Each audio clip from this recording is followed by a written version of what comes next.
한 자는 그림은 잘 그릴지 모르지만은 정신이 제대로 박히지 않아가지고 공산당에 충성을 하면서 이런 그림을 많이 그렸어요. 비둘기 그림도 그리고. 그리고 클라크 장군이 휴전 협정에 서명하는 거기에 북한이 비둘기 그림을 붙여 놓으려고 하기 때문에 그거 안 떼면은 참석 안 하겠다 해가지고 떼도록 한 적도 있고, 미국이 1950년에 입국하는 걸 막아버리기도 했고, 뭐 이런 사람입니다. 그리고 1950년에 피카소는 스탈린 평화상을 받았어요. 1962년에는 레닌 평화상을 받았습니다.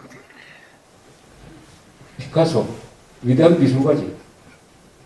그러나 우리로서는 절대로 용서할 수 없는 자죠. 예술에는 국경이 없지만 예술인에는 국경이 있다. 그 다음에 이런 조사도 해봤습니다. 북한이 도발한 7대 사건. 이것보다 더 많지만 우선 대표적인 거 뽑아보자.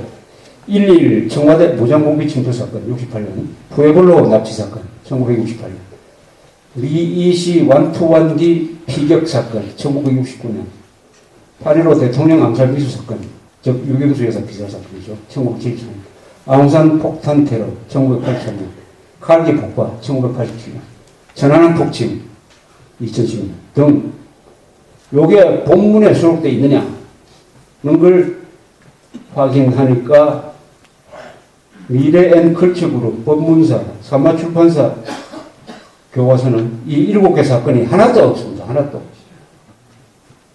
안 적혀 있어요. 아니, 하나도 안 적은, 이 7개를 하나도 안 적은 교과서가 3개나 됩니다. 천안함은 3월 26일에 났기 때문에 이 교과서는 7월에 검증이 되기 때문에 이거는 얼마든지 넣을 수 있었어요. 천안함은 한 군데도 안 실렸어요. 이래가지고 교육이 됩니까? 그러니까 북한이 남한에 대해서 한 군사적 도발은 다 뺀다. 뺀다. 그럼 교육할 때 뭘 가르치는? 적의 도발을 가르쳐야 적개심이 생길 거 아닙니까? 적의 도발을 은폐를 한다.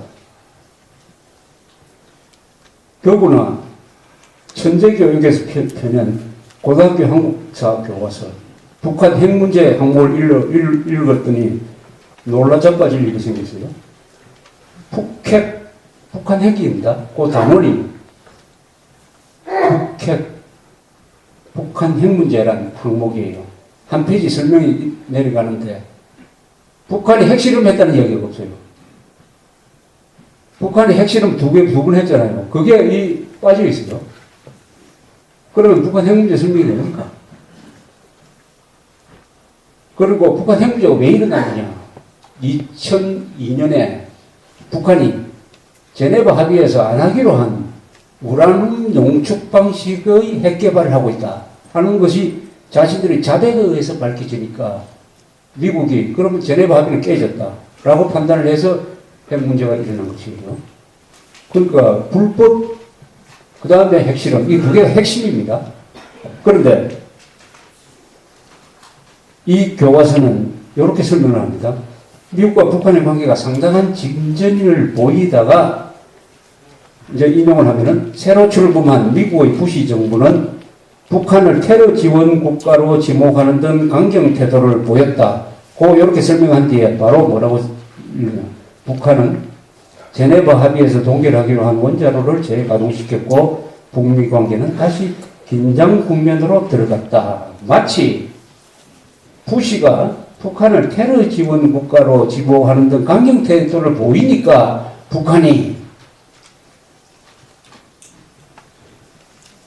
동결하기로 한 원자로 재가동했다는 식으로 부시한테 뜨는 게 북핵 문제의 원인을 부시한테 이런 식으로 교묘하게 넘기고 있습니다. 그 다음에 햇볕 정책 홍보는 뭐 일방적으로 완전히 이것은 선전문처럼, 북한 선전문처럼 써놓고 있습니다. 그 다음에 북한을 아무리 변호하려고 해줄 수 없는 게 있죠. 1950년대 300만 원 공기 주겠다. 그런데 그 부분에 대해서도 이 교과서는 어떤 식으로 설명을 하느냐 한번 읽어보십시오. 북한에서 300만이 굶어 죽은 것을 무슨 논리로서 북한 정권을 감싸주느냐 하는 이 논리를 한번 들어보십시오. 이거 무슨 교과서냐 하면 이것도 전제교육과를 가진 교과서. 홍수와 가뭄 등으로 식량 생산이 크게 줄어들어 수많은 사람들이 굶어 죽는 상황까지 발생하였다. 에너지 부족으로 공장의 가동률도 크게 떨어졌다.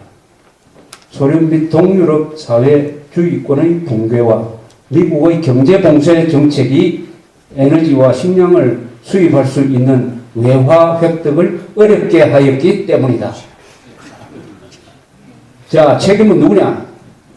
첫째는 홍수와 가뭄, 두 번째는 동유럽 사회주의권의 붕괴, 세 번째는 미국의 경제 봉쇄 정책 때문에 굶어 죽었다는 겁니다. 그런데 이것도 학생들은 선생님이 가르치는 말 일단 믿어야 되니까 학생들한테 그런 믿으면 다 믿습니다. 아, 그렇구나. 정말 미국 놈 나쁜 놈들이다. 굶어 죽게 하다니. 북한이 뭘 잘못했다고 경제 봉쇄를 해가지고 식량 살 돈도 끊어버리고 참 나쁜 놈이다. 이렇게 해석을 해요. 그러니까 김정일한테 면죄부를 주는 거죠. 김정일은 피해자가 되어버립니다. 300만 굶어 죽인 자가 이제는 피해자가 되어버려요. 동정을 받습니다. 이것도 아마 이리 설명하면 우리나라 사람들 잘 따질 줄을 모르니까 아마 90%는 그럴 수도 있겠다. 그 말도 맞다. 이래가 넘어갈 겁니다. 그러면은 공산당 좌익 종북 세력 이 위선자들의 선동에 넘어가게 되는 것이죠. 이게 왜 거짓말이냐. 김정일이는 그럼에도 불구하고 한 4개만 했으면은 식량 문제를 해결하고 한 사람도 굶어 죽게 하지 않을 수가 있었어요. 첫째, 협동농장을 개혁해가지고 중국처럼 개인에게 경작권을 주었으면 식량 정산이 이루어져가지고 식량 문제는 해결됐습니다. 두 번째, 이걸 안 했어요. 핵 및 미사일 개발을 중지하고 군사 및 진출을 줄이고 김일성 시신을 보존하는 검수한 기념공전을 좀 작게 짓고 하였어도 식량을 수입할 수 있는 외화를 비축할 수 있었습니다. 세 번째, 김정일이 해외 비자금으로 관리하던 수십억 달러 중에 연간 3억 달러만 식량 수입했었더라도 아사자 발생을 막을 수 있었어요. 따라서 김정일은 3가지 유력한 수단을 가지고 있었는데 이걸 어느 것도 쓰지 않았어요. 그러니까 붕괴 죽인 것이죠. 요건 다 빼버리고 이건 다 빼버리고 책임은 미국의 경제 봉쇄로 돌리고 있다. 이게 전형적인 민주당, 민노당식, 북한 노동당식 설명인데 요게 그대로 한국 교과서에 실려가지고 이명박 정부의 보증하에 국민 세금을 써가면서 정교조 변사들이 아마 신나게 이야기를 해도 항의를 할 수가 없다. 왜냐? 이명박 정부가 보증한 교과서인데 여기 학부모들이 항의하면은 얼마나 교사들이, 정교조 교사들이 당당하게 반박을 하겠습니까? 이 교과서 제목이 아주 중요해요. 이 제목이 전체적인 인상을 줘가지고 우연히 아무 때나 펼쳐보니까 이런 내용이 있어요. 천재교육발간 고등학교 한국사. 이승만 박정희 정부를 아래 제목으로 비판합니다. 냉전과 독재의 함정에 빠지다. 군사 독재가 시작되다. 유신체제에 맞서다. 김일성, 김정일은 무슨 제목이냐 보니까 이렇게 나서요. 김일성 유일사상 체제를 세우다. 독재란 말 없습니다. 김일성 유일사상 체제를 세우다. 그 말 자체로는 좋은 거 아닙니까? 이야, 한쪽은 독재인데 북한은 그래도 사상, 그것도 유일사상, 유일하게 좋은 사상 체제를 세웠으니까 이 박수를 보내. 이게 제목이에요. 기가 막힌 제목이 그 밑에 있습니다. 북한이 개방에 나서다. 이게 제목입니까? 북한이 개방에 나서다. 북한이 언제 개방에 나섰어요? 북한이 개방에 나서다. 노동신문에도 그런 제목 없습니다. 북한이 개방에 나선 적 없습니다. 개방이 뭡니까?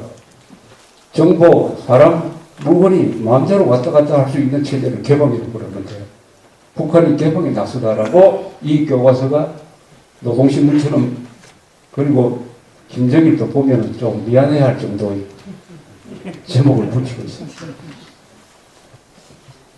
미래엔 컬처그룹 발행 고등학교 교과서 이 394페이지에는 평화 비용과 분담 비용 이런 식으로 써놓고 이런 국방백서 2008년 국방백서에서 이렇게 인용을 해놨습니다. 한국 국방 예산 규모는 26조 6,490억 원, 국내 총생산의 2.7%로서 세계 군비 지출 평균보다 부담률이 높다. 국방백서에 그렇게 써놨답니다. 근데 찾아보니까 그 말이 없어요. 이거 완전 조작입니다. 조작. 2008년 국방백서에는 뭐라고 써있느냐? 이렇게 써놨어요. 우리나라와 같이 직접적인 군사 위협에 노출되어 있는 군사적 대치국의 경우 안보 위협의 정도에 비례하여 국방비 부담률을 판단해야 할 것이다. 우리나라는 안보 위협의 정도에 있어서 가장 높은 수준에 있음에도 불구하고 다른 분쟁 대치국에 비해 국방비가 낮은 비중으로 배분되고 있는 실정이다. 이렇게 딱 해놨어요. 이걸 거꾸로 해가지고 우리가 군사 부담률이 마치 높은 것처럼 이거 완전 말을 만들었어요. 이 내용이 완전 날조입니다. 국방부가 뭘 하고 있는지 모르겠어요. 거기에 또 이런 통일경제라는 어떤 잡지의 한 내용을 또 인용을 해놨습니다. 학생들 보고 이걸 참고로 하라고. 뭐라고 해놨냐. 1988년 남북이 대결을 지향하고 교류 문호를 개방한 이후 남한은 평화비용 3조 9,800억 원을 지출한 반면에 155조 8,800억 원의 분담 비용을 절약해 결과적으로 152조 원의 이익을 얻었다. 이거 참 기가 막힌 거죠. 평화비용으로 3조, 약 4조를 지출했는데 분담 비용은 152조나 절감을 했으니까 이건 완전히 좋은 일인데 이게 무슨 소린가 해서 보았더니 요렇게 계산을 했어요. 이게 현대그룹이니까 대충 혜택 정책을 지원하는 쪽으로 보고서를 만들어낸 것 같은데 참 황당한 계산법을, 현대경제연구원 황당한 계산법을 도입을 했습니다. 평화비용은 우리가 남북협력기금에서 북한에 준 돈을 이야기를 하는 것이고 절약했다는 것의 근거는 뭐냐 하면은 1988년 너희 국방비가 GDP 대비 4%였답니다. GDP 대비 4%. 근데 그 뒤는 경제 규모가 커지니까 국방비가 3%, 2%대로 이렇게 떨어집니다. 그러니까 계산을 어떻게 하느냐. 계속 4%로 갔어야 되는데 우리가 평화 비용을 북한을 좀 도와줬기 때문에 국방비가 줄어들었다. 그러니까 4%보다 3% 줄면은 4-1%는 마치 절약한 것처럼 이런 식으로 계산을 했어요. 그런데 실제로 국방비 총액은 계속 늘어요. 나라가 커지니까 비율이 줄어들 뿐이에요. 그런데 4%에서 3%로 줄면은 1%만큼 절약이 된 것처럼 해석을 해가지고 이런 황당한 계산을 하고 있는. 그러면 어떻게 되느냐. 이런 반론이 되죠. 그럼 이상한데 우리가 평화비용인가 뭔가 우리가 한 푼도 안 준 이 박정희 전두환 때도 국방비 비중이 GDP 대비 줄어듭니다. 한때 6%였다가 5%, 4%로 줄어듭니다. 이것도 어떻게 된 거냐. 그럼 분담 비용이 한 푼도 안 줄었는데도 평화 비용이 한 푼도 안 들었는데도 분담 비용이 줄어들었으니까 오히려 박정희 전두환이가 더 잘했다는 이야기예요.